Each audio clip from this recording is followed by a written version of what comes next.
ఇప్పుడు మెడకాయ మీద తలకాయ ఉన్నవాడు ఎప్పుడు పొత్తు పెట్టుకోవడానికి ఇంకేం క్లారిటీ ఉంటుందన్నా చెప్పడానికి బుద్ధి లేదు అక్కలు ఉండాలి చెప్పడం 400 సీట్లు గెలుస్తున్నామన్నా ఇప్పుడు తెలంగాణ దేశం మొత్తం ఎందుకంటే కాంగ్రెస్ పార్టీ అవుట్ అయిపోయింది రాముల వారి ప్రాణ ప్రతిష్ఠ కార్యక్రమాన్ని బహిష్కరించిన కాంగ్రెస్ పార్టీని ఈ దేశ ప్రజలు బహిష్కరించారు ఆల్రెడీ రాముల వారి ప్రాణ ప్రతిష్ఠ కార్యక్రమాన్ని బహిష్కరించిన కాంగ్రెస్ పార్టీని ఈ దేశ ప్రజలు స్వాగతించారు వాళ్ళే బహిష్కరించారు కాంగ్రెస్ పార్టీని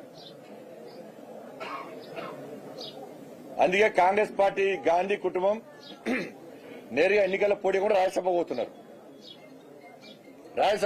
ఇవాళ కాబట్టి ఎట్టి బస్సులో పొత్తు అనేది ఉండదు కేసీఆర్ చేస్తున్నాడు దానికి కూడా కాంగ్రెస్ పార్టీ నాకు సపోర్ట్ ఇస్తారు కాంగ్రెస్ కోవట్టు ఉన్నారు కేసీఆర్ కోవట్టు వారు సపోర్ట్ ఇస్తారు అన్నట్టు కాంగ్రెస్ పార్టీలో కేసీఆర్ కోవట్లు కేసీఆర్ కలిసి బీఆర్ఎస్ పార్టీ నాయకులను కాపాడుకునే ప్రయత్నం ఇప్పుడు అసెంబ్లీ ఎన్నికల ముందు సేమ్ ఇట్నే అయిపోయారు ఇదే టీవీలలో బ్రేకింగ్ వచ్చింది కేసీఆర్ ఆయన వ్యవసాయ శాఖ మంత్రి ఇక మౌర్య గారికి అవసరం లేదు ఈయనే వ్యవసాయ శాఖ మంత్రి అయితే అని చెప్పి ఆయనే చెప్పుకున్నాడు టీవీలలో బ్రేకింగ్ ఇచ్చారు పొత్తండ్రు ఏడ పొత్తుంది అయిపోయి మరి ఇంతవరకు ఎప్పుడైనా పొత్తు పెట్టుకున్నామా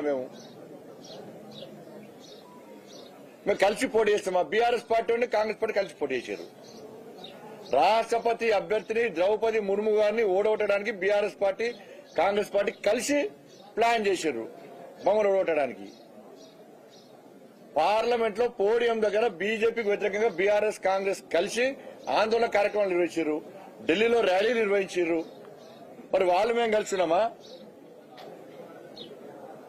లేదంటే వాళ్ళు కలిసి ఉన్నారా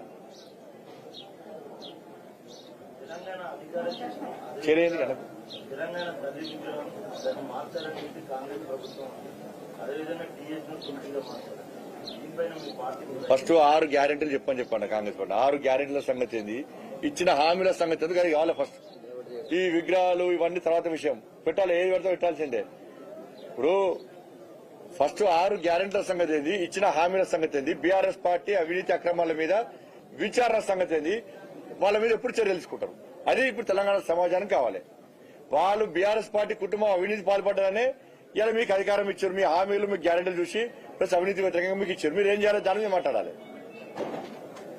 ఎందుకంటే ఈ కాంగ్రెస్ పార్టీ తెలుస్తలేదు మళ్ళీ కేసీఆర్ స్టార్ట్ చేసి మళ్ళీ భాష స్టార్ట్ చేసిండు వాళ్ళకి అర్థమైతలేదు వాళ్ళకే నష్టం ఇది మళ్ళీ ఏం చేసిండు ఆంధ్రాలో కొంతమంది నాయకులను పట్టుకొని మళ్ళీ రాజధాని స్టార్ట్ చేసిండు మళ్ళీ ఆయన రాజధాని స్టార్ట్ అనే నాకు కట్ట కాలే చివరి కట్ట కాలే వరకు కూడా తెలంగాణ కోసం కొట్టడంతో మళ్ళీ ఈయన భాష స్టార్ట్ చేసిండు అంటే ప్లాన్ మళ్ళీ తెలంగాణ కేసీఆర్ కూడా తెలంగాణ లేదు మళ్ళీ కేసీఆర్ తెలంగాణ కేసీఆర్ లేడీ వాటి తెలంగాణ మళ్ళీ స్టార్ట్ అయింది ఆందోళన వచ్చి రాజధాని అంటున్నారు హైదరాబాద్ ఆక్రమించుకుంటామంటున్నారు చెప్పి అంత ప్లాన్ కేసీఆర్ ప్లాన్ ఎంత ఇది అలా కాంగ్రెస్ వాళ్ళకి గ్రహిస్తున్నారు వాళ్ళకి ఎవరికి అంత పెద్ద పార్టీ లేదు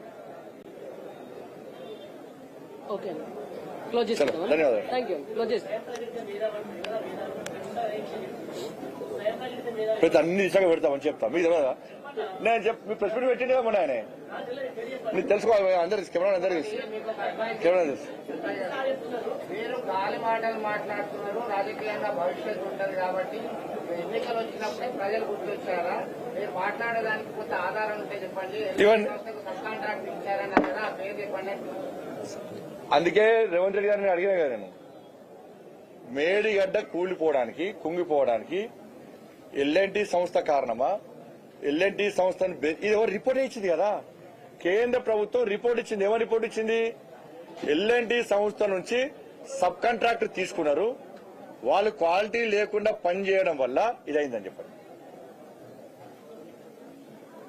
ఇదే రిపోర్ట్ ఏం కావాలి ఆ మేధావి ఎవరు ప్రెస్ మీటింగ్ పెట్టే మీకు మీరే ఇప్పుడు ఆ మేధావి వచ్చి నన్నే క్వశ్చన్ అడుగుతారు మీరు అది చాలా పెద్ద మేధావి ఆయన అబ్బో ఆయన కమ్యూనిస్టు భావజాలం అంటాడు వాళ్ళ నాది కమ్యూనిస్టు భావజాలం అంటాడు అన్నంటాడు నాస్తికుడు కమ్యూనిస్టు భావజాలం చేశాడని కుంపలు ముంచే పని నాకు ఇల్లే లేదంటాడు ఆయన కానీ హైదరాబాద్ లోటస్ పాయింట్ లో ఉండి ఎక్కడెక్కడ జాగ్రత్త ఉండి అప్పుడు అధికారులు మొత్తం అధికారులు మొత్తం ఆడికే పిలిపించుకుంటాడు. టీటీడీకి వెళ్లి వెంకటేశ్వర స్వామి ఆలయాన్ని తీసుకొచ్చిన నేనంటున్నాడు. ఏది మరి ఆలయం టీటీడీ వాళ్ళు కడితే ఈయనకే వచ్చేది, ఈయన కట్టించి జనరల్ పైచి నేనే. ఈయనకి కరీంనగర్ వరంగల్ రోడ్డు డ్యామేజ్ అయితే 10 సంవత్సరాల రూపాయలు ₹1 కోటి ఇచ్చిండే. ₹1 కోటితో ఇప్పుడు కరీంనగర్ నుంచి వరంగల్ దాకా రోడ్ వేయించాలి నేను. కరీంనగర్ నుంచి వరంగల్ దాకా ₹1 కోటి రోడ్ వేయించాలి నేను. 10 సంవత్సరాలు ఇచ్చింది ₹1 కోటి ఆయన. ఇప్పుడు ఆయన ఏం చేసిండో నాది గాలి మాటలు అయితే నేను ఆధారాలు ఇస్తున్నా, తప్పన్న మీరు కేసు పెట్టాను, ఇవన్నీ ఆధారాలు ఇస్తున్నా. ఆయన ఏం చేసి చెప్పుకోవచ్చు కదా, చెప్పాలి. ఆయన ఏమనాలి? ఆయన నేను ఎంపీ లేను, నేను ఎంపీ ఉన్నప్పుడు కరీంనగర్ నుంచి వరంగల్ రోడ్డుకు నేను పైసలు తీసుకొస్తా చెప్పుకుంటాడా? కరీంనగర్ జగిత్యాల పైసలు తీసుకొని చెప్పుకుంటాడా? ఆ రోడ్డు చేస్తా అని చెప్పుకుంటాడా? కరీంనగర్ సిద్దిపేట రోడ్డు తీసుకొస్తా అని చెప్పుకుంటాడా? సిఆర్ఎఫ్ ఫండ్స్ తీసుకొస్తా అని చెప్పుకుంటాడా? ఏం చెప్పుకుంటాడు ఆయన? ఏం చెప్పుకోవాలి ఆయన? ఏం చెప్పుకోవాలి?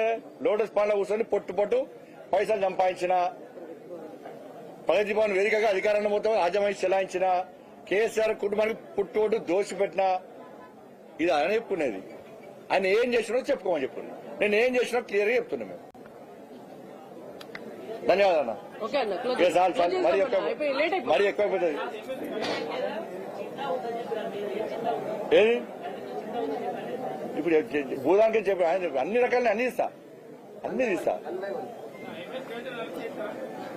మోడీ అడిగి చెప్తాను, సిబిఐలను ఇటు అడిగి చెప్తా. నేను సిబిఐ కాదు అన్న, అడిగి చెప్తాను.